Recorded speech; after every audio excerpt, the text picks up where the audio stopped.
Laudetur Jesus Christus. Praised be Jesus Christ. Welcome to all of you joining us for our weekly live broadcast coming to you here from St. Peter's Square for the Sunday midday recitation of the Angelus prayer led by Pope Francis. Today on this 2nd of October 2022, from wherever you're joining us, a warm welcome. A special welcome as well to those broadcasters who link up with us, and they include Luminous Radio India, Radio Maria England, Atmar Darshan Television India, Shalom Television India, EWTN Television, the Salt and Light Television, and Shalom World Television Networks USA, the Catholic Faith Network, and Catholic Television.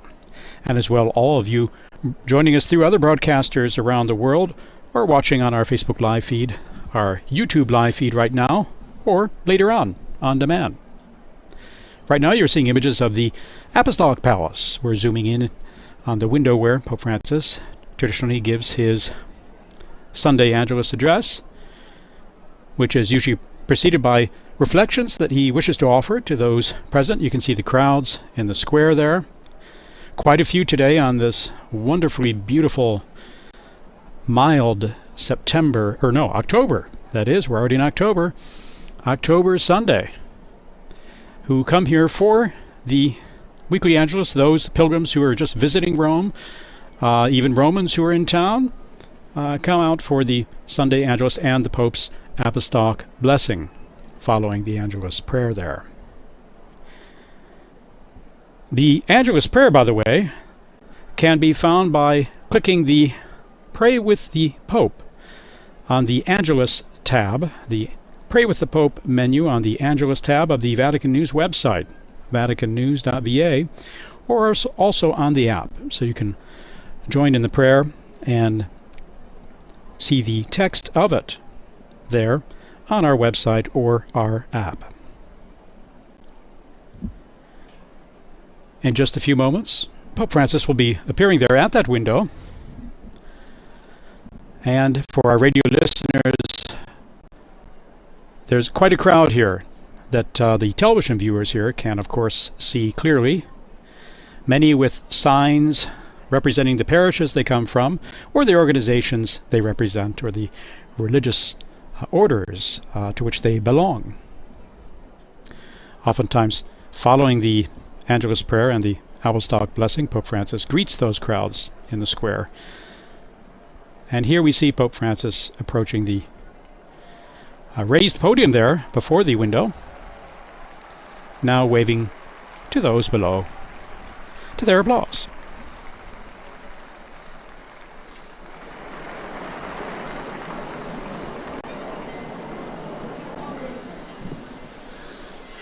Cari fratelli e sorelle, buongiorno. Dear brothers and sisters, buongiorno. The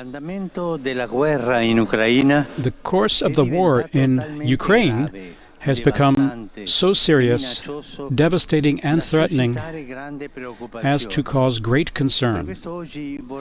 Therefore, today I would like to devote the entire reflection before the Angelus to this.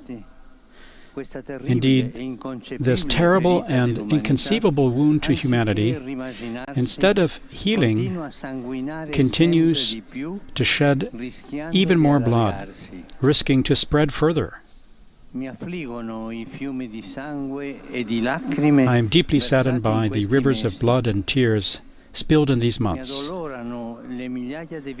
I am saddened by the thousands of victims, especially children, and the destruction which has left so many people and families homeless and threaten vast territories with cold and hunger. Certain actions can never be justified, never. It is disturbing that the world is learning the geography of Ukraine through the names such as Bucha, Irpin, Mariupol, Izium, Zaporizhia, and other areas, which have become places of indescribable suffering and fear. And what about the fact that humanity is once again faced with the atomic threat? It is absurd. What is to happen next? How much blood must still flow for us to realize that war is never a solution, only destruction? In the name of God, and in the name of the sense of humanity that dwells in every heart, I renew my call for an immediate ceasefire. Let there be a halt to arms, and let us seek the conditions for negotiations that will lead to solutions that are not imposed by force, but consensual, just, and stable. And they will be so if they are based on respect for the sacrosanct value of human life, as well as the sovereignty and territorial integrity of each country, as well as the rights of minorities and legitimate concerns. I deeply deplore the grave situation that has arisen in recent days, with further actions contrary to the principles of international law. It increases the risk of nuclear escalation, giving rise to fears of uncontrollable and catastrophic consequences worldwide.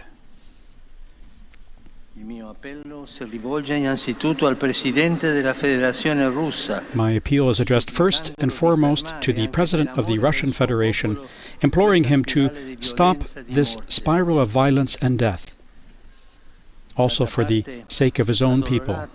On the other hand, profoundly saddened at the immense suffering of the Ukrainian people as a result of the aggression they have suffered, I address an equally confident appeal to the President of Ukraine to be open to serious proposals for peace. I urge all the protagonists of international life and the political leaders of nations to do everything possible to bring an end to this war without allowing themselves to be drawn into dangerous escalations, and to promote and support initiatives for dialogue. Please let the younger generations breathe the salutary air of peace, not the polluted air of war, which is madness. After 7 months of hostilities, let us use all diplomatic means, even those that may not have been used so far, to bring an end to this terrible tragedy.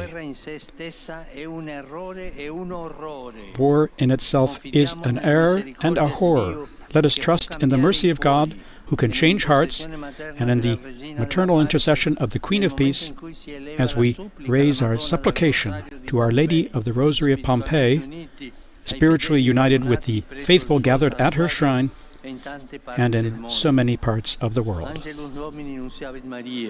Et concepit de Spiritu Sancto. Ave Maria, gratia plena, Dominus tecum, benedicta tui mulieribus et benedictus fructus ventris tui, Iesus. Sancta Maria, Mater Dei, ora pro nobis peccatoribus, nunc et in hora mortis nostre. Amen. Ecce ancilla Domini. Fiat mi secundum verbum tuum. Ave Maria, gratia plena, Dominus tecum, benedicta tui mulieribus et benedictus fructus ventris tui, Iesus. Sancta Maria, Mater Dei, ora pro nobis peccatoribus, nunc et in hora mortis nostre. Amen. Et verbum caro factum est.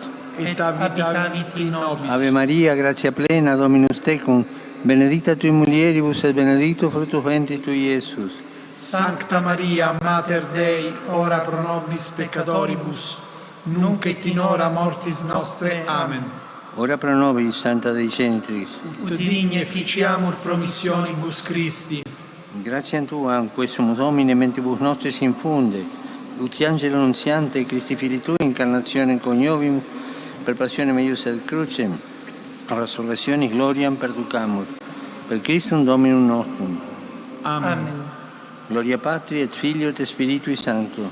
Sicut erat in principio et nunc et semper, et in saecula saeculorum. Amen. Gloria Patri et Filio et Spiritui Sancto.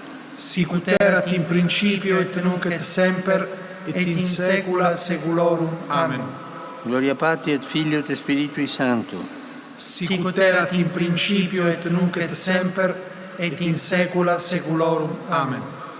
Pro fidelibus defuntis, requiem aeternam dona eis Domine. Et lux perpetua luceat eis. Requiescant in pace. Amen. Sit nomen Domini benedictum. Ex hoc nunc et usque in saeculum. Aiutorium nostrum in nomine Domini. Qui fecit caelum et terram.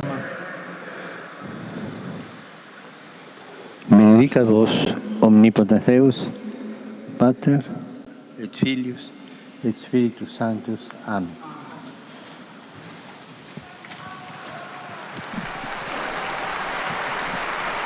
And we've just heard Pope Francis' strong, powerful appeal for peace in Ukraine. And dear brothers and sisters, I'm close to the people of Florida and of Cuba, hit by the terrible hurricane there. I'm close to all those suffering and the victims, and for all those showing solidarity.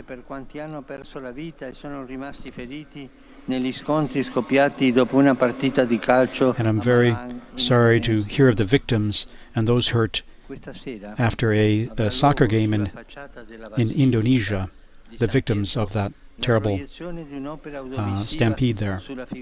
And then this evening, or in these days, there will be a projection of the life of St. Peter on the facade of St. Peter's Basilica. From 9 to 11 p.m. it will be happening during the evenings, this projection on the life of St. Peter,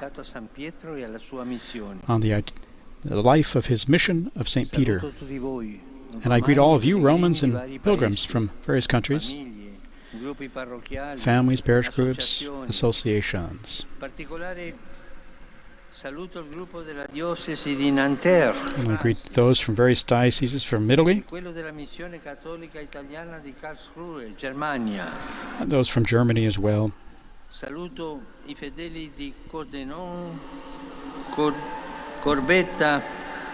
And as well, greetings from other areas, other groups from various parts of Italy. And I wish all of you a good Sunday, and please remember to pray for me. Have a good lunch and arrivederci. Those are, as customarily happens after the blessing, Pope Francis offers his thoughts and his special greetings, and as well his thoughts. He was about the hurricane victims in Cuba and Florida, the terrible stampede in Indonesia following a football match there, and the projection of the life of St. Peter on the Basilica, the facade of St. Peter's Basilica, that will be happening during these days. But of course, his key words were on the terrible situation in Ukraine, where he expressed his sadness over the thousands of victims, the worry over the atomic threat that an escalation could pose, and calling ardently with all his heart for an immediate ceasefire. He also made a direct appeal to the President of the Russian Federation, to the President of Ukraine, to do all they can to halt the violence, to come to dialogue, to work for peace, as well as all diplomatic efforts of leaders around the world to work in that direction. He said, "Let us trust in the mercy of God who can change hearts, and in the maternal intercession of Mary, Queen of Peace." With that, we conclude this broadcast of the Sunday Angelus. Thank you all for joining us. My thanks to my colleagues and technicians, technical workers who've made all this possible. And of course, thanks to all of you for joining us. A blessed Sunday to you all. Laudetur Jesus Christus. Praised be Jesus Christ.